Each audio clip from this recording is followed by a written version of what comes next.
واش نقول لكم غير شهيتكم في الجنه. هاد الوصفه بزاف بنينه بنينه بنينه بنينه. درتها واش نقول لكم كلاس بنينه. تحمر لك الوجه كلش. تبع الوصفه معايا ارواحي. قبل كل شيء نقولوا بسم الله. صلوا على النبي عليه الصلاه والسلام. سالو البنات، واش راكم؟ واش حوالكم؟ ان شاء الله تكونوا بخير. اليوم راني راح ندير العشاء. باذنجان محشي ولا غير سخفت عليه. واش نقول لكم؟ سخفت عليه ايا شريت الباذنجان. وراح نشارك معكم بيان سور الوصفه. يجي بنين بنين بنين بنين بزاف بزاف بزاف. غسلته مليح مليح. ومن بعد واش درت؟ قصيته على نص حتى يعني هذيك تاعو الفوقانيه هذيك قسمتها على النص.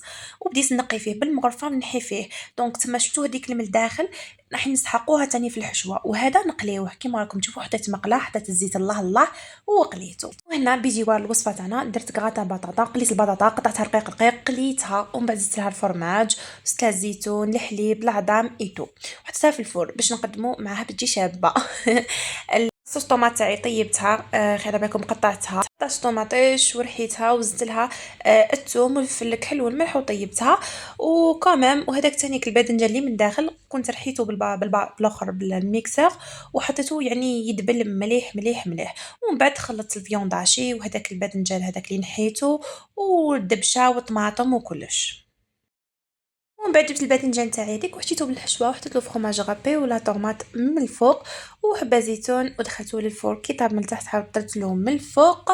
وزينته كما قلت لكم بالكراتان تاع البطاطا هذاك. وهذه هي النتيجه شهيه طيبه. وهنا بيان سور كي نخربطوا في الكوزينه تعرفوا الامهات الجزائريه واش يحبوا ديما تغسلي معناك وتنظفي وتغسلي هذاك الفريجيدار وتغسلي كلش وما تخليه والو. المهم هنا بديت نغسل الماء تاعي وشللت أماني. ومن بعد فوت على الفريجيدير تاعي وعلى تاني هذوك لي طورشون اللي مسحت بيهم. حطيت لهم الجافيل والصابون وغسلتهم ونشرتهم. هذه هي.